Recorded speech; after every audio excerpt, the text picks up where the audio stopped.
Almighty Radio.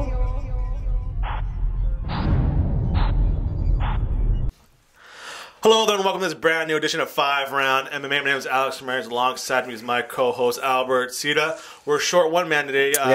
Gigamousasi is doing spend time with the family. Parenting. Things in Legoland with his family. He wants to be a good parent and take his family out on Sundays. Take the wife and kids out. Like responsibilities, right? I don't know what that is anyways. So today's show is brought to you by our fine line of sponsors. First, the Rocking Green eco-friendly cleaning products, the 5 Rounds clothing line, and of course the RMMA Foundation, Redemption Martial Arts. So Albert, today we're going to touch about a little bit of everything. Talk about some Benson Henderson. Talk about the UFC only having fighters fight in certain countries, Dana White coming to Ronda Rousey's rescue, and look up the massive fight cards coming up in the days ahead. So, with round number 1, Albert, get the timer started for me. We forget this. I forget that it's usually Guillermo's responsibility. We have to stare down. We were doing the introductions. Referee, we're going to touch gloves right now, aren't we, right? Touch gloves? Yeah, round number 1 started. So, last week's big story was Benson Henderson saying he's going to test the free agent market, and a week has gone by, and he has received one offer from a Korean promotion. I think it's Road FC or something like that. So it's a branch of FC or something? Something Road FC or something like that. And they said they're going to offer him $200,000 to sign or something like that. And then President Scott Croker, Bellator President Scott Croker said that, yeah, we are definitely interested if he's available, but, as of right now, there's a strict exclusive agreement, negotiation agreement between the UFC and Benson Henderson. So, but strange enough, I haven't heard anything from Dana White, from Tita's saying, hey, Benson Henderson's definitely a top priority. He's a top free agent of ours. And I really hope they address this since we have so many fights coming up. There's going to be a lot of media obligations as far as everybody in the UFC that's a part of these cards. So hopefully someone asks Dana White this question. Hopefully Dana White at least addresses it, because I think it's a shame if you don't address one of your biggest stars in the company and not really give a, Yeah. I think even with Josh Thompson, at least he said something about it. Yeah. So I'm hoping he this week it kind of gets cleared out. Yeah, Josh Thompson even wrote, I think I saw an article say 8% to take the money, man. Whoever take highest the money. Buried, take the highest money. And to tell you the truth, I wouldn't blame Benson Henderson here. Like, he's 32 years old. I think he's still in his prime, but you guys start looking for the end, I think. You know what's funny, too? I don't have the list in front of me, and I don't know if you know off the top of your head, but does he have an exclusive deal with Reebok? Benson Henderson? I don't think Benson Henderson was one of them. That's kind of weird. Like, some guys got it, and this is a guy who's a top guy, former champion, but he does not get it exclusive. So he's just getting whatever his contract is, and if win bonuses, if that, right? Yeah. So maybe he's kind of seeing that, if Paige Van Zant's getting, exclusive deal, why am I not getting one? And in order for me to get the endorsement money, I got to go out to Bellator to get a big-time fight contract so I get all my sponsors back as well, too. So that could be a focus, too. He also, Benson Henderson posted an image on his Instagram account earlier this week, too, where the caption was, "Here's the UFC and Dana White for a lifetime of memories, and here's hopefully making a lifetime more and retiring in the UFC." But he added, sometimes in life you got to take gambles and hope they work out for the best. Here's a tip. Work your butt off and always bet on yourself. Win or lose, make sure you decide your fate. So from that kind of post that he wrote himself, what do you guys from that? Is he leaving? It sounds kind of like he's not trying to burn any bridges. Yeah. I think he's trying to go about it the right way. Keep it business. Yeah. And which I think any businessman can respect, because it's not like he's trashing anybody or saying or complaining, for that matter. Yeah. I think the more important thing too is that he's pretty much wide open right here, I think, and as far as he's available to talk to anybody.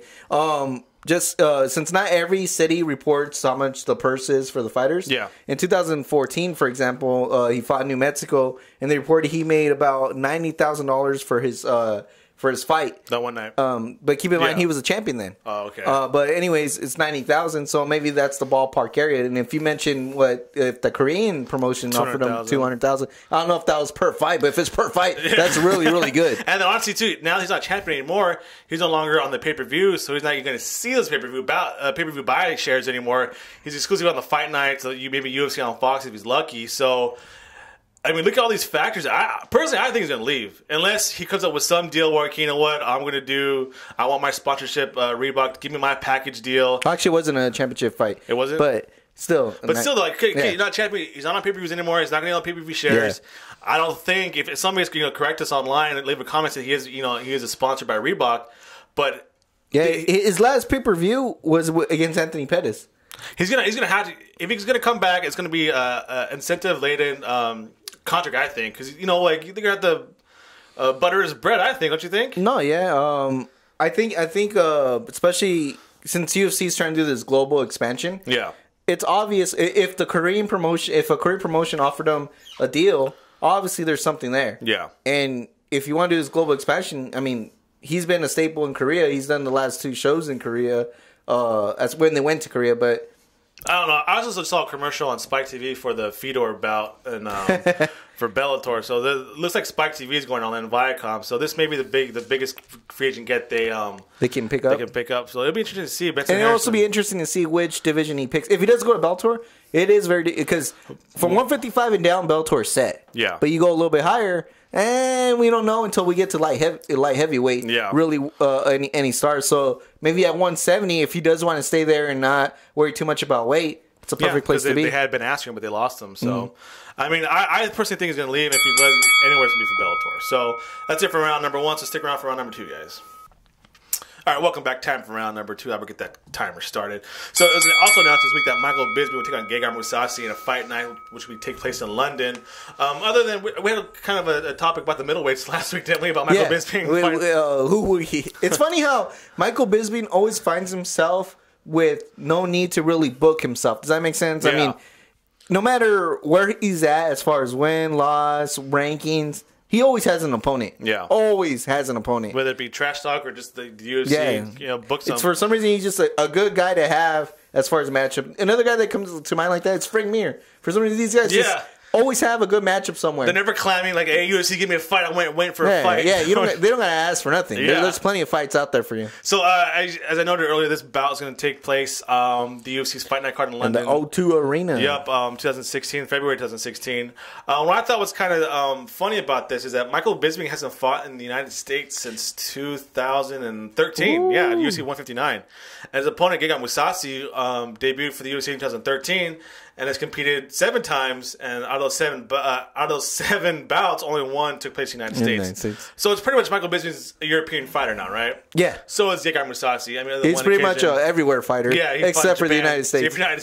And Brazil, he fought in Brazil too. Yeah, you got guys like Mark Hunt who are specifically fighting in Japan or Australia. Yeah. Go there. You guys in Brazil. Then O'Gara Brothers for a while, just strictly into Brazil. Vitor Belfort for a while was strictly Brazil, a Brazilian fighter. It seems like even Shogun's going that route too now. So do you like the UFC having these geographically specific fighters?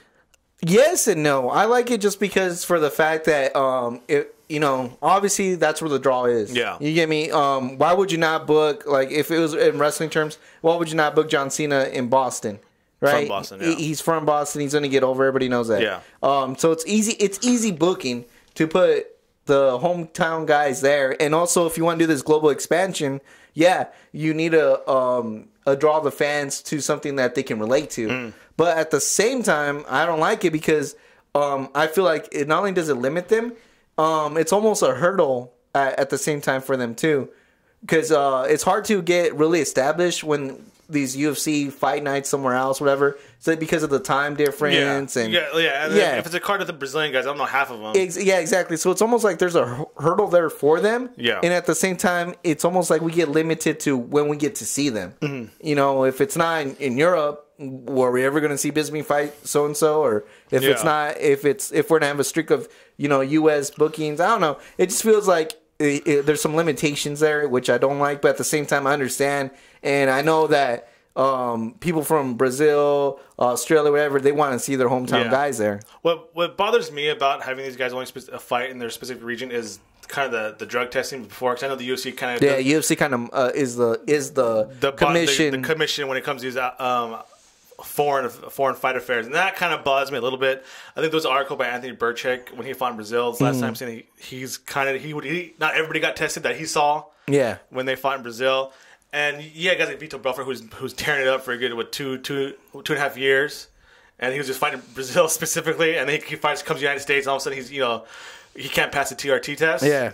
So and if it's just a fight night bout, then okay. But if it's a bout that has heavy implications for title fights, or if it's a championship bout, I don't like it being in, this Micheal Bisping fighting in Europe and fighting for a title. Especially in this middleweight division where anybody can be a first contender, technically. Or, if it has to be a neutral ground, I think, for a championship bout. I mean, you want to do Conor McGregor in Ireland, but don't have him defend his belt every time in Ireland or so. I agree. Mix it up a little bit. But the only two things concerning is just the whole UFC drug testing and then how heavy implicated these bouts are, especially if it's just a title bout or not. But I don't mind them taking their champions to other regions and actually show them there. I mean, technically that's how boxing used to do it. I mean, that's how pro wrestling does it. The champions withdrawals to the crowd, and maybe you just got to spread them out. I love them in the United States and Canada just because of the time. It's always more convenient for us. But I do think that the champion should also be the draw, and maybe they need to mix it up a little bit as going in other places for a championship bout. Yeah, but also, do you think like guys in the fans in London and Europe, they want to see a good championship bout? But they also want to see they also want to see different fighters. Why would they not want to see Cain Velasquez? In the UK? Again, we're going to see every time they're here. It's always Micheal Bisping. I think Cain Velasquez and Verdum will sell out in England. I think they would even like the little mix up of there too. Or Mark Hunt, he was famous in Japan, but maybe they want to see something else. Maybe like a Jose Aldo in Japan or something. Mark Coleman wasn't Japanese, and guess what? He gets over in Japan. Or Conor McGregor in Japan. So we'll see how this goes. I think the trend will continue. These guys are going to stick to where their home country because it's easy booking from the UFC. So that's it. All right, time for round number 3. Dana White to the rescue. It's been how many weeks has it been since Ronda Rousey got knocked out by Holly Holm? It's been a good minute. A good minute? Feels like it's forever ago with all the memes I've seen. But he's starting now to make the rounds and kind of people are asking him how the former champ's doing. There was one quote I thought was kind of funny that he thinks now that Ronda Rousey is going to be a bigger star after getting knocked out than she was before. Because he's pointing to social media. There's so many memes about it and how she's a bigger star now. I think she's on TMZ for Thanksgiving. She released the first photo of her post-fight. But then he said, and something you found, that she was exhausted going into the bout. So, physically, mentally.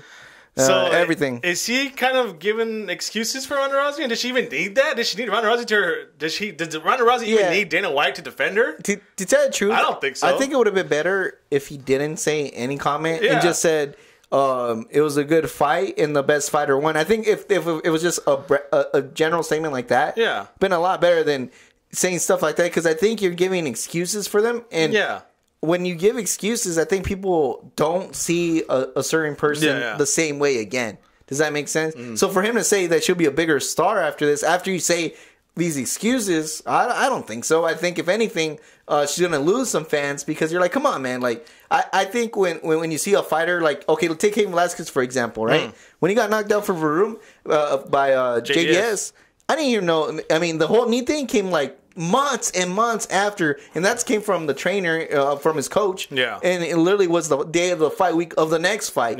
But before that, he said, hey, look, I lost, whatever. Guess what? I'm gonna hit the gym. I'm gonna come back, and I'm gonna show you that I am the true champion. That's not coming from the president. That's coming from his coach. It's from his coach. Circle. This guy is like, he's making excuses for this specific champion. Like, so does every time that should never come like that. It's like if it was the NFL, right? And Roger Goodell, like, what happened to Tom Brady? Tom Brady's really exhausted. Exactly. Okay, so your allegiance to Tom Brady is that strong where it shouldn't matter. It should matter. It was a good game, and the fact that they're not undefeated no more is actually something so spectacular. The relationship's a little too close there. Where's the professionalism, I think, there?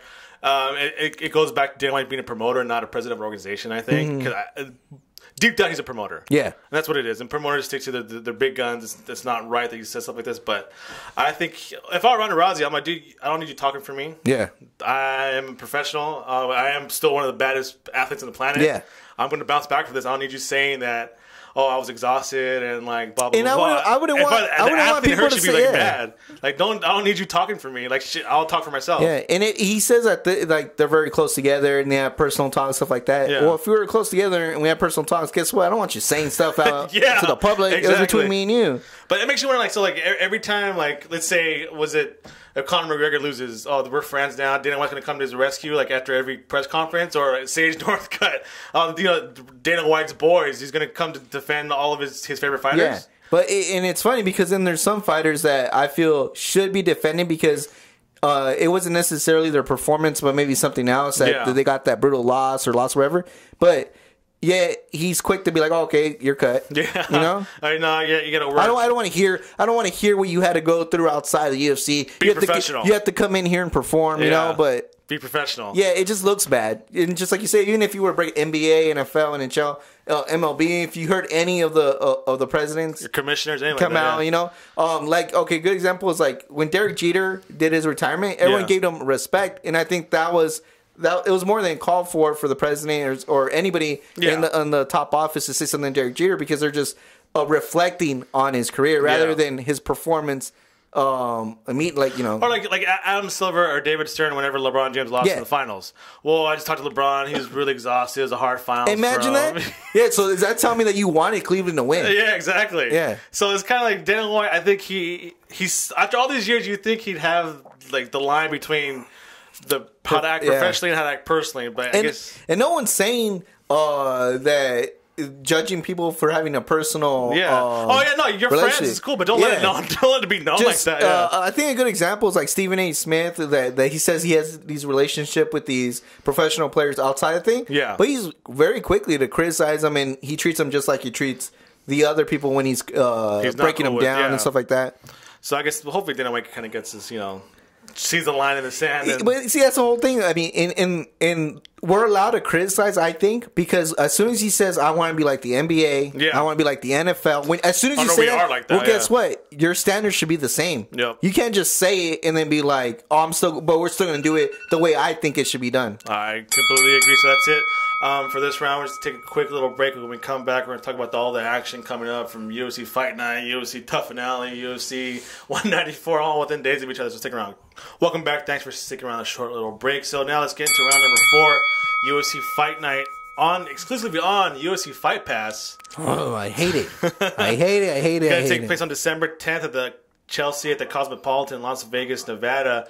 Main evented by Rose Namajunas versus Paige Van Sant. Also on the card, Jim Miller versus Michael Chiesa. Sage Northcutt making his return against Cody Pfister. And the main card is going to be round up by Elias Theodore versus Thiago Santos. And Philip Nover is back in the card. Oh, where's he at? He's all the way in the bottom of the thing. But I just thought I'll bring that up since we haven't really heard from him since a long time. Since he's former Ultimate Fighter champion. So. There's so many I can't even keep up with, man. So we talked about this we touched on it last week about how it's your theory of the Chisel Chin Club. You know, the good looks with Paige and Sage and Elias. But Conor McGregor. But you got to pay to watch this, man. You have to be a member of the UFC Fight Pass. Is it the UFC saying, "Hey, you want to see these people? You got to pay"? Yeah. Well, I need to look up more on the Fight Pass. I try my hardest not really look it up because I think they need to step it up. I mean, if WWE could, you could too. Yeah. But if it's $10 to sign up for the month and I can cancel the next month, I'm willing to pay $10 for this card. Is there a free trial? If there is a free trial, even better. Yeah. Because this is a good one to use that free trial or pay the $10 and then cancel later. Cancel it. Because this is worth $10. Yeah. I mean, I think just the main card alone. I mean, I'm pretty sure that Paige Van Sant Rosenman is going to be an awesome fight. Yeah. Jim Miller has. I mean, say what you want about Jim Miller. He's never had a boring fight. He always performs good. Sage Northcutt. I mean, just to see. Let's continue the hype. Just a curiosity alone, right? Exactly. And then of course Elias Theodore, which he always delivers. Yeah. A cool unorthodox style, and always cuts a pretty good promo afterwards too. Anyway. But yeah, I thought it's kind of weird that this is going to be on the UFC Fight Pass. Some of the biggest, most budding stars in the organization. We got to pay for it, guys. So or be a member of the Fight Pass. So we'll see. You want to do any picks for this one, or you kind of want to wait for Instagram? People follow us on Instagram first to see our picks. Oh, well, yeah, it's $10 a month, so apparently you could cancel. Oh yeah. So there you go, guys. But if you get a 12-month commitment, it's $7.99. $7.99 if you get a 12-month commitment. $9 if it's a 6-month, and you can start your free 7-day trial too. So it'll be perfect to try that 7-day trial. I might do that this week. So also taking place this week is going to be the Tough Finale, December 11th. Which I'm actually really, really pumped over this one as well. I mean, I really do think they're fine delivering this 9 days of fights or whatever they were booking it or whatever. I really like it.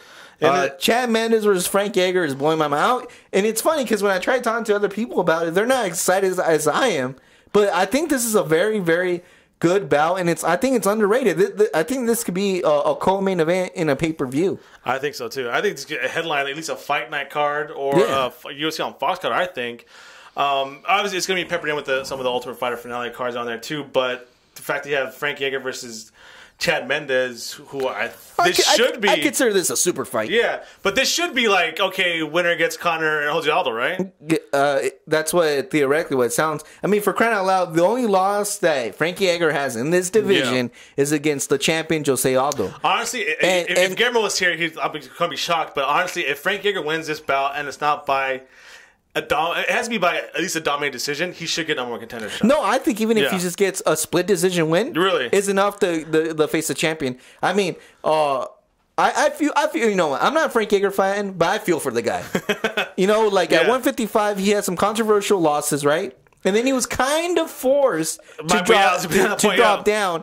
And he performed. I mean, he dropped down, lost to Jose Aldo. Yeah. But since then, he has performed in every fight. Yep. So, just beat Ryan Faber too, right? Why a split decision win is good enough for me to see him back at the tops. Especially since, and keep in mind, I'm a Chad Mendes fan. Keeping in mind that Chad Mendes has already gotten his chances 3 times. I love the guy. I wish he could get 10 chances. Yeah, you really can. Yeah. But the fact that he already got 3, Frankie only had 1, and technically it might be against a different opponent. I don't see why not. Yeah. But, like you said, I think Frank Yeager should be number 1. Chad Mendes, I think if he loses his bout. I think if Chad Mendes loses his bout. Where does he go? He has to go back to the 2012 era, 2013, where he had to go on that streak against people that we kind of knew shouldn't be going up against Chad Mendes. Yeah. But, I mean, that's what you got to do. But I think if he wins Frankie Yeager, matter of fact, if he really dominates Frankie Yeager. Knocks him out. Dude, he has to be in title contention. Okay, before we go, any shot, if he loses his bout, does he go train with Dwayne Ludwig exclusively? Ooh, imagine another stinger right there. Hey, I wouldn't be surprised. I'm not going to lie to you. I wouldn't be surprised. We'll see. So that's it for round number 4. All right, time for round number 5. We're going to save the best for the last. Give us all you got. UFC 194 is going to cap off these 3 days of fights. December 12th. UFC 194 live on pay-per-view from the MGM Grand Garden Arena in Las Vegas, Nevada. Capped off with a featherweight unification bout between Jose Aldo and Conor McGregor. Finally, I see all these memes like this is all I want for Thanksgiving or all I want for Christmas is nobody get hurt on this card. Oh, please. Because the co-main event is going to be a middleweight bout between Chris Weidman and Luke Rockhold. And under that, it's going to be pretty much a number contenders bout between Jacare Souza and Yoel Romero, Damian Maia versus Gunnar Nelson, Max Holloway versus Jeremy Stevens, and then Uriah Faber and Frankie Sanders tops off the prelims card. So, what are you going to say? Well, I just like that there's a bunch of backups. You think...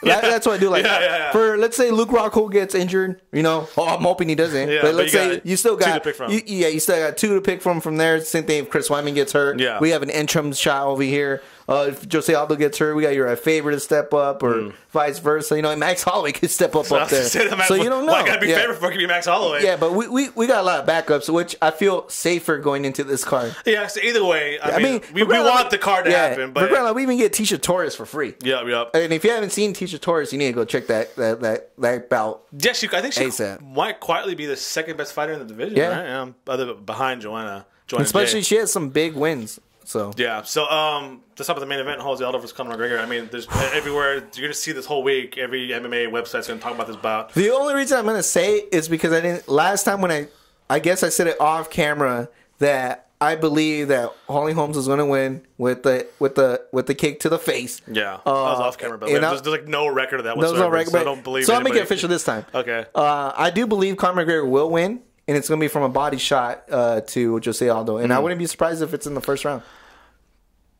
That's on the record. That was just for the record. With that said, we can talk about the matchup now. Yeah, so Jose Aldo's return basically kind of hurt. Conor McGregor's doing what Conor McGregor does. He's spent the summer filming Ultimate Fighter, right? Basically, keeping it in the eye, keeping fresh, looking fresh, doing the promo tours. Is it to me? I feel going to this about that Jose Aldo's underdog here. I really do the way it's being perceived. Yeah. Especially since, I mean, keep in mind, Jose Aldo has had a good layoff. It's not like he's coming out that fresh. Conor McGregor has been active, and I think it's to his benefit. Was his last bout was October of last year, wasn't it? Against Mendes? See, there you go. Was that the last time he fought? I think that is the last time he fought. But that's what I'm trying to say.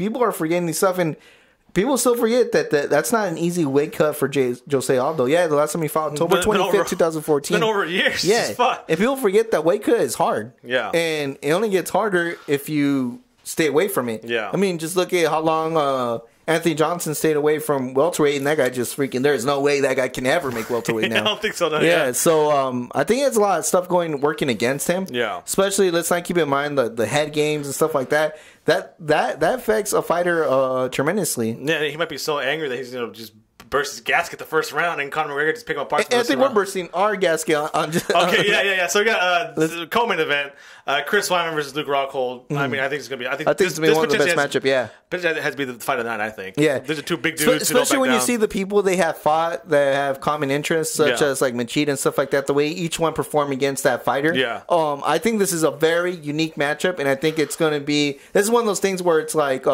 what Luke Rockhold's distance and stand up deal with Chris Weidman's wrestling and power. So I mean, it's a beautiful matchup. I know. I only think Weidman's going to go to his wrestling when he feels like he can't. I think he's a good wrestler, but he only uses it when he needs to. Yeah, like, desperation. Because the cool thing about Weidman, he's not afraid to stand and trade with anybody. So. I've seen him. He does take a good amount of damage. Even in that Vitor Belfort fight, he took a good amount of damage. Same thing with the Machida fight. Yeah, and I think Luke Rockhold has an extra bang in his hits, so I don't know. It's just a good. But then again, Chris Weidman's never been rocked or knocked out. So I'm already calling Jacare is gonna get number one contender. You think so? I think Romero's alright, but I'm not gonna lie to you. I see Jacare winning this one easily. Yeah. I like Yoel Romero. I think he's an exciting fighter, but I think Jacare is just going to be too much for him. I think he's going to take him to deep waters and say goodnight. Yeah, I also think the rise of Gunnar Nelson.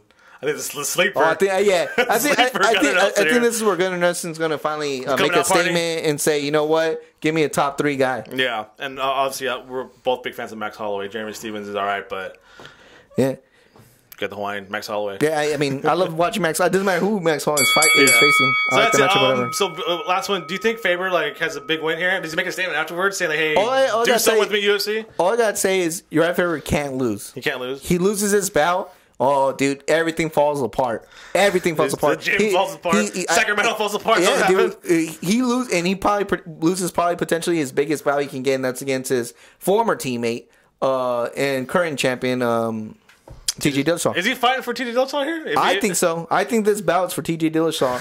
And TJ, are you watching? He has. I'm telling you, this is tough because no one has talked about this bout. Whatever. Yeah. Usually when that happens, we see something we weren't supposed to see. True. All right, so we'll this chaotic week. Make sure to follow us on Twitter. Keep up to date with everything. Follow us on Twitter and Instagram at FiveRoundMMA. It's FIVE.